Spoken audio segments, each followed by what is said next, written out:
Good morning student. Last class तक बेटा हमने डिफरेंशिएशन कंप्लीट कर लिया था। डिफरेंशिएशन के काफ़ी फॉर्मूले हमने सीख लिए, उसके न्यूमेरिक कुछ क्वेश्चंस भी हमने सॉल्व किए। डिफरेंशिएशन कुछ फंक्शंस के डिफरेंशिएशन में हमने सॉल्व कर लिया, ठीक है ना। अगर हम इतना पढ़ लेते हैं डिफरेंशिएशन में तो फिजिक्स में कहीं दिक्कत नहीं है। आज हम बात करेंगे बेटा इंटीग्रेशन, ठीक है। इंटीग्रेशन को भी अपन एक दो लेक्चर में फिनिश कर लेंगे आज और कल में। इसके बाद अपना जीरो चैप्टर ऑलमोस्ट फिनिश हो जाएगा, मतलब 23 दो लेक्चर और मान लो 25 लेक्चर तक अपन जीरो चैप्टर को अच्छे से कर लेंगे। और जिसने ये 25 लेक्चर अच्छे से कर लिए, सॉरी चैप्टर नहीं 25 लेक्चर थोड़े से ध्यान से सुन लिए ना एक बार, तो उसको फिजिक्स में कहीं दिक्कत नहीं आएगी। बेसिक है फिजिक्स का, ठीक है। उसके बाद फिजिक्स पढ़ने का इंटरेस्ट आएगा। आज हम बात कर रहे हैं बेटा इंटीग्रेशन। देखो मैंने जब डिफरेंशिएशन बताया था तब भी बोला था कि integration and differentiation are reciprocal to each other. ये एक दूसरे के रेसिप्रोकल होते हैं, मतलब जस्ट उल्टा होता है। डिफरेंशिएशन का मैंने मीनिंग बताया था, डिफरेंशिएट करना मतलब जैसे एक कलेक्टेड एरिया है उसको छोटे छोटे पार्ट्स में डिवाइड कर दो, ठीक है ना। किसी एक वेरिएबल का दूसरे वेरिएबल के साथ हम उसकी rate of change of value पढ़े, ठीक है ना। एक वैल्यू का या एक का दूसरे के रेस्पेक्ट में अपन स्टडी करें तो उसे हम डिफरेंशिएशन बोलते थे, ठीक ना। हमने काफी एग्जांपल उसके डिस्कस किए। इंटीग्रेशन उससे जस्ट उल्टा है। आपका कोई भी एरिया या कोई भी वैल्यू जो है वो छोटे छोटे पार्ट्स में डिवाइड है, उनको कलेक्ट करना है तो उन सब पार्ट्स का एरिया फाइंड आउट करके उन सबको एक जगह कर लो, कलेक्ट कर लो। मतलब उसमें डिफरेंशिएट करना उल्टा था, इसमें आपको कलेक्ट करना उन सबको, उसे हम बोलते हैं integration. This is the reciprocal of differentiation. Integration and differentiation are reciprocal to each other. देखो पहले तो इस कांसेप्ट को सीखना कि ये क्या कह रहा है, फिर इसके हम सिंबल की बात करेंगे, ठीक है ना। जैसे मैं बोलूं कि सपोज मैं एक लाइन लिखता हूं, differentiation and integration are reciprocal to each other. Differentiation and integration are reciprocal to each other. चलो ये भी हमें पता चल गया कि एक दूसरे के रेसिप्रोकल होते हैं, ठीक है। डिफरेंशिएशन इंटीग्रेशन का जस्ट उल्टा अपोजिट होते हैं एक दूसरे। कैसे होते हैं इस चीज को हम प्रूव करेंगे, ठीक है ना। इस चीज के लिए भी हम प्रूफ देखेंगे। अब अपन जैसे मान लो आपके y is a function of x है, y is a function of x है, ठीक है ना। ये दो वेरिएबल कुछ भी हो सकते हैं, y और x के रूप में भी हो सकते हैं, y और x के फॉर्म में भी हो सकते हैं, x और t के फॉर्म में भी हो सकते हैं, y और t के फॉर्म में भी हो सकते हैं, z और t की फॉर्म में भी हो सकते हैं, कुछ भी हो सकता है, ठीक है ना। इससे आप घबराना मत कि सर ये y और x से क्यों लिखते हैं बार-बार, ठीक है। तो मैंने बोला y is a function of x, y is a function of x। मुझे इंटीग्रेशन करना y का विद रिस्पेक्ट टू x। इसका जो सिंबल है इंटीग्रेशन का वो ऐसा होता है, इस तरह से सिंबल लगाते हैं इंटीग्रेशन का। y का इंटीग्रेशन करना है विद रिस्पेक्ट टू x, इसको ऐसा लिखा जाएगा, integration of y with respect to x। और y की वैल्यू क्या है मेरे पास, f ऑफ x। जो भी फंक्शन होगा यहाँ पे, कोई किसी भी टाइप का ट्रिग्नोमेट्रिक फंक्शन हो, अलजेब्रिक फंक्शन हो, एक्सपोनेंशियल फंक्शन हो, कुछ भी हो, तो उसको हम यहाँ लिखेंगे integration f of x dx। Actual में इंटीग्रेशन तो इसका करना होता है, ये तो सिंबल है। इंटीग्रेशन y dx का सिंबल है, y is a function of x, तो हमने x f ऑफ x को यहाँ पुट करना होगा, उसका इंटीग्रेशन करना होगा। तो इस तरह से हम इसको सिंबल लिखते हैं, मतलब इसका सिंबल इस तरह से होता है। इंटीग्रेशन का एक सिंबल, सिंबॉलिक रिप्रेजेंटेशन अपन ऐसे देखते हैं, कोई दिक्कत नहीं है, सिंबॉलिक रिप्रेजेंटेशन ऐसे ही होता है, ठीक है। जैसे डिफरेंशिएशन को dy dx या dy dy या dy dz ऐसा लिखते हो, इंटीग्रेशन को अपन ऐसा लिखेंगे, ठीक। अब मैं आपसे एक क्वेश्चन पूछता हूं कि सपोज मेरे पास एक फंक्शन था y = f of x, small f of x लिखा हुआ। मैंने जब इसका इंटीग्रेशन किया, सपोज मेरे पास ये फंक्शन था और मैंने इसका इंटीग्रेशन किया, integration of f of x, small f of x। Suppose मेरे पास कैपिटल f of x है, ठीक है। हम दो टाइप का इंटीग्रेशन करेंगे, डेफिनेट और इनडेफिनेट। इनडेफिनेट में कांस्टेंट ऐड होता है, वो भी मैं बता दूंगा, ठीक है ना। तो सपोज आपने स्मॉल f of x का इंटीग्रेशन किया तो आंसर आया capital f of x, x की टर्म में कोई आंसर आया, प्लस अगर ये इनडेफिनेट इंटीग्रेशन है तो उसमें c ऐड होगा, कांस्टेंट, उसमें c ऐड होगा। ये फार्मूला बनेगा इस टाइप से। और इनडेफिनेट में कोई लिमिट नहीं होगी, मतलब उसमें कोई फिक्स नहीं है अपने पास। इनडेफिनेट का मतलब फिक्स नहीं है कि कहां तक हमें करना है उसका इंटीग्रेशन। तो स्मॉल f of x का इंटीग्रेशन आप लेकर capital f of x plus c आपका कांस्टेंट हमेशा ऐड होगा इन इनडेफिनेट इंटीग्रेशन। कौन सा इंटीग्रेशन में, इनडेफिनेट में। मैं लिख दूंगा ऊपर। दो टाइप के होते हैं, डेफिनेट, इंडेफिनेट। इंटीग्रेशन हमने दो टाइप के होते हैं, जिसमें इंडेफिनेट में सी ऐड करना होता है, डेफिनेट में सी ऐड नहीं होगा, वो भी अपन चेक करेंगे। अब आपके पास ये जो आंसर आया ना f of x plus c, इसका आप डिफरेंशिएशन करो with respect to c, sorry with respect to x। तो अब आपको क्या करना है, d by dx of f of x plus c, मुझे इस पूरे फंक्शन का डिफरेंशिएशन करना है विद रिस्पेक्ट टू x। तो मुझे पता c कांस्टेंट का डिफरेंशिएशन तो 0 होगा। मैं एक बार इसको पूरा लिखूं तो ऐसे लिखूंगा d by dx capital f of x plus d by dx into c। Differentiation of constant अपन सीख चुके, 0 होता है। इसका आंसर तो क्या आ गया, 0। और इसका जो आंसर आएगा वो आएगा small f of x plus 0, जिसका आंसर आ गया फाइनली f of x। इसका मीनिंग समझो, हमारे पास फंक्शन था y f of x, मेरे पास फंक्शन था y f of x, small f of x। जब मैंने उसका इंटीग्रेशन किया तो मेरे पास ये आंसर आया, और जब आंसर आया उसका डिफरेंशिएशन किया तो वही फंक्शन आ गया जिसका आपने इंटीग्रेशन किया था स्टार्टिंग में। इसलिए हम बोलेंगे एक दूसरे के रेसिप्रोकल होते हैं। मतलब मैं अगर किसी फंक्शन का पहले इंटीग्रेशन करूं, उससे जो आंसर आया उसका डिफरेंशिएशन करूं, तो वही फंक्शन आएगा जिसका आपने इंटीग्रेशन किया। या मैं उल्टा करूं, पहले मैं उसका डिफरेंशिएशन करूं, उससे जो आंसर आया उसका मैं इंटीग्रेशन करूं, तो वही फंक्शन आएगा जिसका आपने डिफरेंशिएशन किया है। इसलिए हम कह सकते हैं these are reciprocal to each other, differentiation and integration are reciprocal to each other। these are जो इंटीग्रेशन है वो 2 टाइप का होता है, कॉन्सेप्ट मैंने बता दिया क्या करना होता है। इंटीग्रेशन आर 2 टाइप्स, ये 2 टाइप्स का होता है, 2 टाइप्स ऑफ इंटीग्रेशन।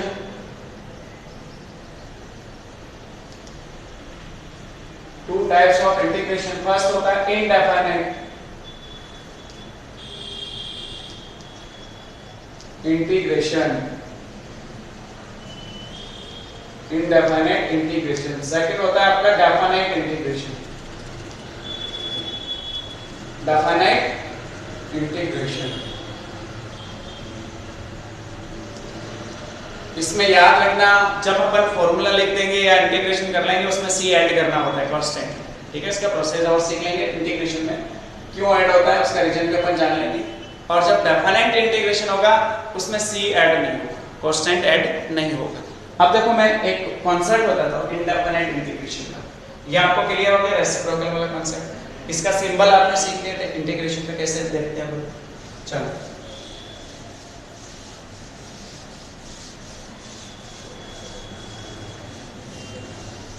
मैंने सबसे पहले इनडेफिनेट इंटीग्रेशन की बात की।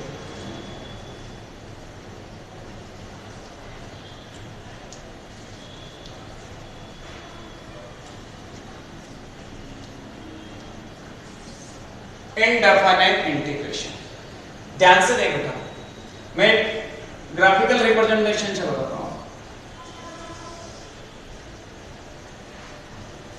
y और स्मॉल x के बीच एक ग्राफ है, मैंने लिखा y के फंक्शन ऑफ x, और मुझे y का x के रिस्पेक्ट में इंटीग्रेशन करना था, ठीक है।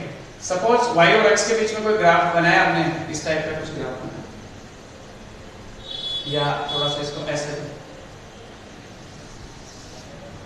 ये ग्राफ था कोई, ठीक है ना।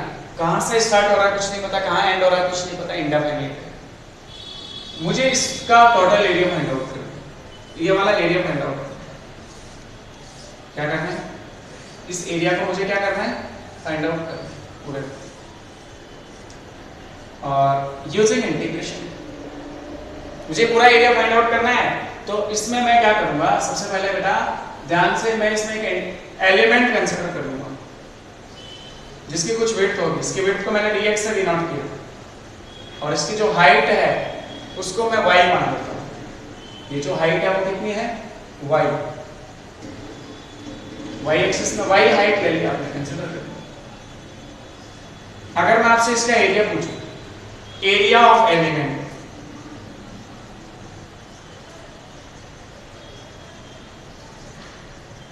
तो रेक्टेंगल शेप का कुछ है, लेंथ इनटू विड्थ, क्या लिखोगे, y इनटू dx, या डेल्टा x भी लिख लेते हैं, ठीक है, एक ही बात है। क्या मुझे इस पूरे का एरिया कैलकुलेट करने के लिए छोटे छोटे एलिमेंट कंसिडर करने होंगे इसमें और सबका क्या कर लूंगा सम। सारे जो छोटे छोटे एलिमेंट्स होंगे उन सबका क्या कर लूंगा सम, सबका टोटल कर लूंगा तो मुझे टोटल एरिया मिल जाएगा। अब मुझे क्या करना है, सब एलिमेंट, बहुत सारे एलिमेंट नहीं देखे, एक जो एलिमेंट लिया है उसका एरिया कैलकुलेट करके उसका इंटीग्रेशन कर देंगे अपन। उसका क्या कर लेंगे इंटीग्रेशन, तो उससे मेरा टोटल एरिया कैलकुलेट हो जाएगा। मुझे यही तो सीखना है कि आपको किसी एरिया की वैल्यू फाइंड आउट करनी है तो छोटे छोटे एलिमेंट्स का एरिया फाइंड आउट करो, सबको ऐड करो। This is the process of integration, this is the process of integration. तो इसके लिए आपको क्या किया, आपने क्या किया, एक छोटा एलिमेंट कंसीडर किया, उसका एरिया फाइंड आउट करके उसका इंटीग्रेशन कर लिया। अब आपको ये नहीं पता कि उसका एरिया कहां से स्टार्ट हो रहा है, इसलिए इसको इंडेफिनाइट बोला। अगर इसमें फिक्स हो जाता है कि सपोज इस पॉइंट से इस पॉइंट तक करना है तो हम उसको डेफिनाइट में ले जाते हैं। तो अब अगर आपको टोटल एरिया फाइंड आउट करना है, टोटल एरिया तो वो कितना होगा, integration y dx, integration y dx। y की वैल्यू मुझे पता है f of x है, y की वैल्यू क्या है f of x, तो मैं y की जगह क्या पुट कर लूंगा f of x, integration small f of x dx। ये इंडेफिनिट इंटीग्रेशन है क्योंकि इसमें आपको फिक्स पता नहीं है कहां से स्टार्ट करा है कहां तक एंड है, ये नहीं पता कौन कितना कैलकुलेट करना, पर जो सेटेड है उसको हम कैलकुलेट करें। स्मॉल f of x का integration suppose capital f of x है, फार्मूला देखेंगे बात को, इसका आंसर सपोज क्या आया कैपिटल f of x, तो ये तो आपका इंटीग्रेशन प्लस इसमें c ऐड करना है कांस्टेंट, वो इसलिए ऐड करना है क्योंकि आपको एग्जैक्ट नहीं पता कहां से कहां तक कैलकुलेट करना था, इसलिए आपने इसमें c ऐड किया। तो ये तो आपने किया इंडेफिनिट इंटीग्रेशन के प्रोसेस के लिए। अगर मान लो किसी में आपको डेफिनिट इंटीग्रेशन की बात करनी होती, मान लो ऐसे ले दिया जाता कि सपोज यहां से ये पॉइंट x1 है और ये पॉइंट x2 है, मुझे x1 और x2 के बीच का टोटल एरिया फाइंड आउट करना है, फिक्स हो गया डेफिनिट, x1 से x2 के बीच में ये वाला एरिया पूरा आ गया। अब मुझे x1 और x2 के बीच का एरिया फाइंड आउट करना है, तो अब ध्यान से देखो, या मैं बोलूं a और b बोल दूं, x1 की वैल्यू a है, x1 की वैल्यू a ले ली, x2 की वैल्यू क्या ले ली b ले ली। अब अपना स्टार्ट हो गया डेफिनिट इंटीग्रेशन। तो ये जो आंसर आया वो तो किससे आया था, इनडेफिनिट इंटीग्रेशन से। अब अगर मेरा क्वेश्चन इसी में ध्यान से देखो, डेफिनिट इंटीग्रेशन के लिए तो मुझे पता चल गया मुझे ये वाला टोटल एरिया फाइंड आउट करना है, तो इंटीग्रेशन कहां से कहां तक, इनिशियली x1 फाइनली x2, मैं चाहूं तो इसकी वैल्यू a ले सकता हूं, इसकी वैल्यू b ले सकता हूं, जो भी है small f of x dx। इसका टोटल एरिया जो आया x1 equals to a to x2 equals to b तक मुझे फाइंड आउट करना है स्मॉल f of x, तो small f of x dx वही था आपका y dx। इस एलिमेंट का एरिया y dx ही है, y की वैल्यू आपके पास स्मॉल f of x है, वो आपने पुट कर ली। जब आप इसको सॉल्व करोगे तो स्मॉल f of x का इंटीग्रेशन आपका कांस्टेंट नहीं आएगा, इसमें कैपिटल f of x आया। कितना आया कैपिटल f of x, इसका इंटीग्रेशन सपोज ये आया, ठीक है। अब आपका तो डेफिनाइट था ना, तो इसमें अब अपन लिमिट पुट करेंगे, इसको जनरली बोला जाता है लोअर लिमिट, इसको बोला जाता है upper limit. x1 equals to a to x2 equals to b। अब एक बार अपर लिमिट पुट करेंगे इसमें फंक्शन में x की जगह, और फिर माइनस बीच में फिर लोअर लिमिट। इसको ऐसा लिखा जाता है बेटा, x की जगह एक बार अपर लिमिट b पुट कर लिया, फिर बीच में माइनस, फिर आप लोअर लिमिट पुट करोगे f of a। इस तरह से हम टोटल एरिया फाइंड आउट करते हैं। तो ये प्रोसेस हुआ डेफिनिट इंटीग्रेशन के लिए, और ये वाला प्रोसेस हुआ इनडेफिनिट इंटीग्रेशन के लिए, जिसमें c ऐड होगा हमेशा। इसमें क्या ऐड होगा हमेशा बेटा, c ऐड करना पड़ेगा, ठीक है। इस तरह से अपन डेफिनिट और इनडेफिनिट इंटीग्रेशन के कॉन्सेप्ट को सीखते हैं। अब देखो अपन इसके कुछ फॉर्मूले लिखते हैं, इसमें कोई समस्या नहीं, आपको अच्छे से समझ में आ गया। इसमें मैं एक चीज बता दूं आप सबको कि ये जो x1 है इसको बोला जाता है बेटा लोअर लिमिट। अब कहां से स्टार्ट कर रहे हैं, इसको अपन बोलते हैं लोअर लिमिट, और x2 है इसको अपन बोलते हैं बेटा अपर लिमिट। इसको अपन क्या बोलते हैं, अपर लिमिट, हमेशा याद रखो। और प्रोसेस यही है कि जब इंटीग्रेशन कर लो तो जो आंसर आए उसमें एक बार अपर लिमिट पुट करो, बीच में माइनस साइन, फिर लोअर लिमिट पुट कर दो, ये आपका फाइनल आंसर आ जाता है यूजिंग डेफिनिट इंटीग्रेशन। और डेफिनिट में आपको पहले से लिमिट पता होगी कि सपोज हम तो ये एग्जांपल लेके चल रहे हैं ये वाला कि x1 equals to a to x2 equal to b के बीच का टोटल एरिया फाइंड आउट करना है। तो मुझे ये जब एरिया फाइंड आउट करना है तो मुझे फिक्स हो गया कि मुझे डेफिनिट इंटीग्रेशन ही करना है x1 to x2। और स्टार्ट कहां से कर रहे हैं वो हमारी लोअर लिमिट होती है, एंड कहां पे हो रहा है वो हमारी अपर लिमिट होती है। इस तरह से अपन डेफिनेट इंटीग्रेशन और इनडेफिनेट इंटीग्रेशन में डिफरेंस भी पता कर लेते हैं। फॉर्मूले जो होंगे वो सेम होंगे, ठीक है। अब देखो कुछ फॉर्मूलेज अपन लिखते हैं, कुछ फॉर्मूलेज की बात करते हैं और फिर अपन आगे कुछ क्वेश्चंस भी करेंगे। चलो, आपने एक चीज बोली कि डिफरेंशिएशन और integration are reciprocal to each other. तो अपन ऐसा करते हैं ना, जिन फंक्शंस का आपने डिफरेंशिएशन किया था उनके जो आंसर आए थे उनके इंटीग्रेशन कर लो, वही होंगे, वही फंक्शंस होंगे जिनका आपने डिफरेंशिएशन किया है। तो बहुत इजी है। तो सबसे फर्स्ट फॉर्मूला जो मैं लिख रहा हूं, वैसे तो आप एक फॉर्मूला लिख सकते हैं कि सपोज मेरे पास y is a function of small f(x) है, इसको आप ऐसे डिफाइन करोगे इंटीग्रेशन ऑफ y, फर्स्ट फॉर्मूले में आप integration of y dx, integration of small f(x) dx। जब आप इसका सॉल्व कर रहे हो तो आपके पास आंसर आ रहा है f(x) + c, integration of y with respect to x। इसका मीनिंग ये होगा कि y जो फंक्शन है उसका x के रिस्पेक्ट में इंटीग्रेशन करना है, तो y की वैल्यू आपके पास स्मॉल f(x), जिसका x के रिस्पेक्ट में इंटीग्रेशन किया तो आंसर आया कैपिटल f(x) + c, इंडेफिनेट है और डेफिनेट होगा तो c उसमें नहीं आएगा। तो फर्स्ट तो ये एक फार्मूला टाइप में किया लिखा हमने। सेकंड जो है उसमें मैंने लिखा कि सपोज आपके पास y इस टाइप का फंक्शन हो, c f(x), एक वेरिएबल के साथ एक कांस्टेंट क्वांटिटी मल्टीप्लाई हो, स्मॉल f(x) के साथ एक कांस्टेंट टर्म मल्टीप्लाई है और मुझे इसका इंटीग्रेशन करना है। तो इसका इंटीग्रेशन का फार्मूला होगा बेटा इंटीग्रेशन y dx। ये तो सिंपल लिखा, इंटीग्रेशन y की वैल्यू आपके पास है c f(x) dx, ठीक है ना। तो इसका जो सॉल्यूशन होगा उसमें ये जो कांस्टेंट है वो इंटीग्रेशन से हमेशा बाहर आएगा, हमेशा कांस्टेंट इंटीग्रेशन से बाहर, इंटीग्रेशन स्मॉल f(x) dx। इस तरह से सॉल्व करना है। सपोज इसका सॉल्यूशन वही कैपिटल f(x) + c जो भी आता है, तो ये जो c कांस्टेंट है वो हमेशा यहाँ रहेगा, इसका सॉल्यूशन आ जाएगा c f(x) + c डैश। इस बार थोड़ा नया दे दो कांस्टेंट क्योंकि c इसमें पहले से है, तो ये इसका आंसर हो जाएगा।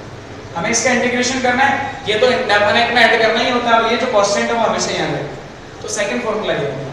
थर्ड फार्मूले की बात करें, अगर कोई कांस्टेंट टर्म है y = मैंने लिखा constant k, y = constant k, ये आपका क्या है कांस्टेंट, मुझे इस कांस्टेंट का इंटीग्रेशन करना है with respect to x, with respect to y, with respect to z, जो भी है, जिसके भी रिस्पेक्ट में नए वेरिएबल की बात करें तो मैंने x ही लेके चलना है, तो मैं बोलूं इंटीग्रेशन y dx करना है। इंटीग्रेशन y की वैल्यू क्या है आपके पास k, और मुझे इसका x के रिस्पेक्ट में इंटीग्रेशन करना है, तो मैं लिखूंगा k dx। अब k तो कांस्टेंट है, हमेशा इंटीग्रेशन से बाहर आएगा, k कांस्टेंट लेते हैं, इंटीग्रेशन 1 dx, और 1 का इंटीग्रेशन जिस फंक्शन के रिस्पेक्ट में करते हो ना वही आंसर आता है। जैसे 1 का x के रिस्पेक्ट में करेंगे तो x, 1 का t रिस्पेक्ट में करेंगे तो t, 1 का z के रिस्पेक्ट में करेंगे तो z। आपका आंसर आएगा k * 1 का x के रिस्पेक्ट में integration x + c, kx + c, kx + c। तो इस तरह से आपने ये तीसरा फॉर्मूला लिखा, आसान था। अब अपन जैसे बात करते हैं जनरल पॉलिनोमियल फंक्शन, अगला जो फॉर्मूला है, या मैं इसमें एक और बात करूं कि बहुत सारे फंक्शन ऐड और सब्ट्रैक्ट हो रहे हैं। मैंने लिखा y = c1 f1x ± c2 f2x, f2x ± c3, ठीक है ना। बहुत सारे फंक्शंस ऐड हो रहे हैं, उस सिचुएशन में डिफरेंशिएशन करना, सॉरी इंटीग्रेशन करना हो, इंटीग्रेशन y dx करना हो, तो क्या करना होगा, सबका अलग-अलग इंटीग्रेशन कर लो और ऐड कर लो। इसको हम लिखेंगे इंटीग्रेशन, कांस्टेंट तो बाहर आ जाएगा, c1 f1x dx ± integration c2 f2x dx ± integration c3 f3x dx। अब इसमें से कांस्टेंट को बाहर ले लेंगे तो integration y dx, integration y dx जो है c1 इंटीग्रेशन से बाहर, इंटीग्रेशन f1x dx ± c2 फिर यहां से बाहर, integration f2x dx ± c3 integration f3x dx। इस तरह से अपन फाइनल आंसर फाइंड आउट करेंगे। ठीक है ना, बहुत सारे फंक्शंस ऐड हो रहे हैं और सब्ट्रैक्ट हो रहे हैं, तो सबका अलग अलग इंटीग्रेशन कर लो और फिर इस तरह से अपन सॉल्व कर लेते हैं। अब देखो जैसे उसमें दो फंक्शन मल्टीप्लाई में थे तो हमने छोड़ो पकड़ो विधि से इंटीग्रेशन किया था, हम ऐसा यहाँ पे भी कर सकते हैं, ठीक है ना, हम कुछ कॉन्सेप्ट इस टाइप के यहाँ पे भी देखेंगे, ठीक है। और बाकी जो है कुछ फॉर्मूले जो है वो अपन नेक्स्ट क्लास में देखेंगे बेटा।